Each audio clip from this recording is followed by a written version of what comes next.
Nagpaliwanag ang Benguet Electric Cooperative o Beneco sa publiko ukol sa mga uri ng power interruptions na maaaring maranasan sa kanilang nasasakupan. Ayon sa Beneco, may tatlong klase ang power interruption tulad ng unscheduled interruptions, scheduled interruptions, at emergency interruptions. Samantala, ang scheduled interruptions naman ay planadong pagkawala ng kuryente na isinasaayos alinsunod sa Energy Regulatory Commission o ERC guidelines. Kinakailangang ipaalam ito sa publiko ng hindi bababa sa 48 oras bago ito isagawa. Sa ngayon, 72 oras bago ang nakatakdang maintenance activity ay ipinapahayag na ng Beneco sa kanilang social media pages. Unscheduled, halimbawa na bunggo or bump pole na bunggo ng isang truck or ng isang sasakyan, yung ating poste, depende kung anong klaseng linya yung kinikerry ng poste na yon.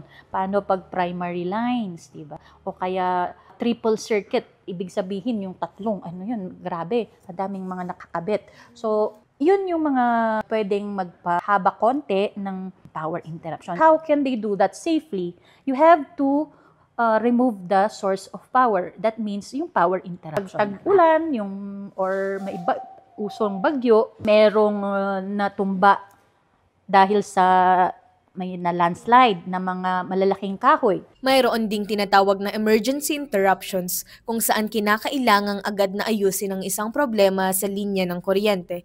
Sa ganitong sitwasyon, inaanunsyo ito sa parehong araw at 2 oras bago isagawa ang biglaang pagkawala ng kuryente. Sa kanilang mga proyekto, ipinakilala ng Beneco ang Manual Fault Location Isolation and Service Restoration na naglalayong bawasan ang tagal ng power interruption mula 8 oras tungo sa 2 oras na lamang. Kaya yun yung isang pinapastruck nating projects na being insulated yung ating backbone lines.